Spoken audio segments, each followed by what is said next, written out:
मुझे समझाइए, उस इशारे में ऐसी क्या बात होगी कि एक वर्दी वाले को, एक पुलिस वाले को भाग जाना पड़ेगा, वहां से रफू चक्कर हो जाना पड़ेगा?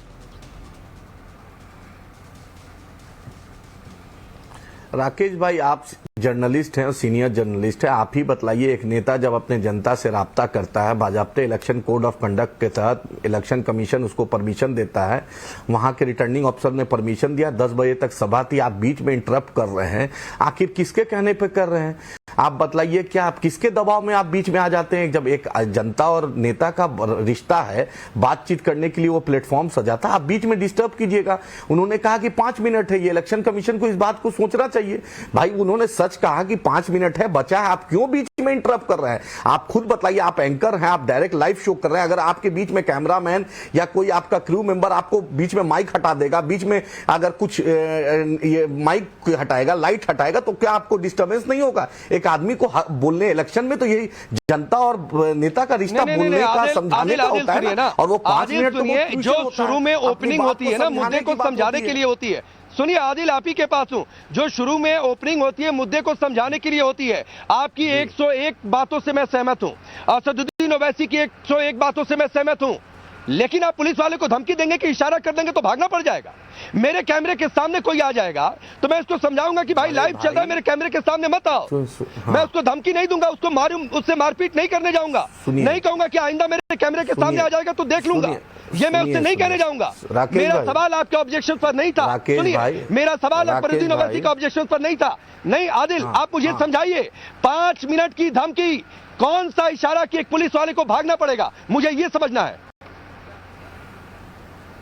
सुनिए, इस देश में संविधान बड़ा है, इसके देश में इलेक्शन कोड ऑफ कंडक्ट और इलेक्शन कमीशन बड़ा है, और ऑफिसर को यह बात सोचना चाहिए, उनकी भी हदें हैं, उनकी भी मर्यादा है। और अकबर ओवैसी साहब कोई फर्स्ट टाइमर कैंडिडेट नहीं, अकबर ओवैसी साहब 5 बार के एमएलए हैं और 88,000 वोट से वो चुनाव जीते हैं, और पार्टी के कायदे मुकन्ना है, लीडर ऑफ हाउस है और पीएसी के चेयरमैन है। उनका तजुर्बा जो एसएचओ साहब से ज्यादा है, और एक जिम्मेदार आदमी है जो पूरे हैदराबादी नहीं तेलंगाना के नुमाइंदगी करते हैं, असेंबली में जब चीफ मिनिस्टर भी उनको अच्छे से सुनते हैं, स्पीकर साहब भी सुनते हैं। ये बात समझना चाहिए। आपकी सारी बातें ठीक है, अभी तक की आपकी सारी बातें ठीक है, मैं चाहता हूं जरा देश, नहीं सुनिए ना आदिल, आपकी सारी बातें ठीक है भाई, मैं सिर्फ वो समझना चाहता हूं कि वो इशारा क्या है, जरा करके दिखा दीजिए।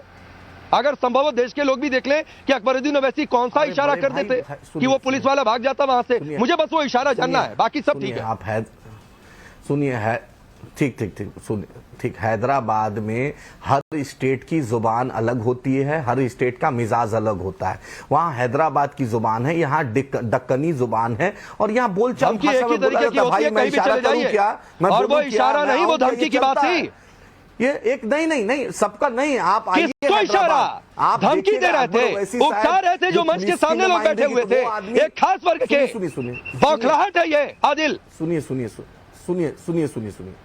अरे बड़े भाई सुनिए, राकेश भाई, जो आदमी 88,000 वोट से जीतता उसको क्या बौखलाहट है? इस बार 1 लाख वोट से वो जीतेंगे, उनको क्या बौखलाहट है? और वो आदमी वहां पर हिंदू कम्युनिटी से भी बहुत लोग बैठे हुए थे जो उनके चाहने वाले हैं, उनको वोट देते हैं। ये आपकी भूल है, आप एक साइड करते हैं। आप जाकर हैदराबाद उनके विधानसभा में आइए, एक बड़ा नॉन मुस्लिम, अरे नहीं, मेरी भूल है ना, मैं अभी विक्रम सिंह जी से भी समझ लूंगा कि मेरी भूल है कि किसी और की भूल है, लेकिन शिवम त्यागी पहले आपके पास आता हूं, वो उनका इशारा का मतलब प्रेम वाला कोई इशारा होगा, वो धमकी की बात नहीं थी। गलत आप लोग समझ लिए, गलत मैंने समझ लिया। शिवम त्यागी, यहाँ के जुबान है, हैदराबाद का दक्कनी जुबान है। अरे दक्कनी जुबान के नुमाइंदे आदिल हसन, रुक जाओ, अब बोलने तो दो।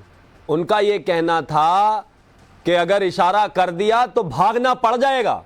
शब्द बाई शब्द मैं आपको बता रहा हूं, इसमें जबान का क्या असर हो सकता है जरा बाद में समझाइएगा। बाकी इसके अलावा ये कहते हैं कि मुझे कोई माई का लाल नहीं रोक सकता। माई का लाल तो ऐसा रोकेगा अगर पुलिस ने सही से चीजें की और कार्रवाई की, और अगर पुलिस डंडा लेकर आएगी, सारे आगे लाइन से लगकर जो है धन्यवाद और सॉरी बोलोगे, क्योंकि जिस तरीके की ये भाषा है, ये भड़काऊ भाषण है, और ये भड़काऊ भाषण इस तरीके से है कि आपके सामने जो कुछ हजार लोग बैठे हुए हैं, आप उनको भड़का रहे हैं अपने फेवर में, क्योंकि आपको 4 नारे और तालियां मिल जाएंगी। लेकिन ये है जबान कैसी? अब ऐसा तो है नहीं कि भाई अकबरुद्दीन ओवैसी पहली बार ऐसा बोल रहे हैं, ये तो सीरियल ऑफेंडर है, काम है इनका जिस तरीके से भड़काना, देश में आग लगाना, ये सारी चीजें करते हैं।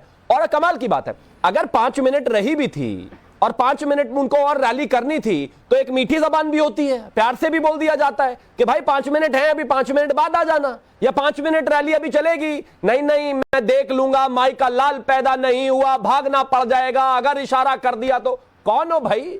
गुंडे मवाली हो, गैंगस्टर हो, कौन हो कि इशारा कर दिया तो पुलिस को भी भगा दोगे? मैं मानता हूं कि वो भी एक वो भी एक देश का ही राज्य है, और कहीं ना कहीं हैदराबाद में जिस तरीके से चीजें हैं, सरकार तो लगातार कहती रही है, इस पर संज्ञान होना चाहिए, FIR हो गई है, बहुत अच्छी बात है, लेकिन इस पर आगे आदिल आपसे कुछ कहना चाह रहे हैं, जल्दी रिप्लाई करिए, फिर मैं आगे बढ़ता हूं।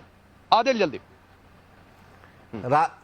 राकेश भाई हम लोग जितने लोग पैनल में हैं, अकबर ओवैसी साहब जब इन लोग राजनीति का राह नहीं जानते थे, अकबर ओवैसी साहब सदन के मेंबर थे, असेंबली के मेंबर क्या थे। करें हम? आप बेवजह मामला को तूल दे रहे हैं, नहीं और तो हैदराबाद भारत का अंग है, हम संविधान की बात कर रहे हैं। हम क्या करें कि वो अथॉरिटी हो जाती है उनको पुलिस को गाली देने की? इलेक्शन कमीशन अधिकार देता है, अथॉरिटी हो जाती है, इलेक्शन कमीशन अधिकार देता है। मतलब कमाल की बात है, अथॉरिटी हो जाती है। इलेक्शन कमीशन नहीं, पुलिस वाले को गाली नहीं दे सकते आप इस तरीके से, धमका नहीं सकते।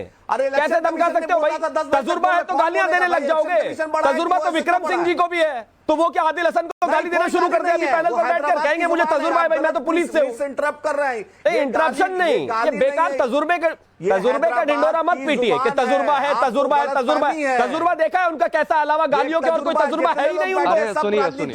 सुनिए, अच्छा, ओहो, उनको तो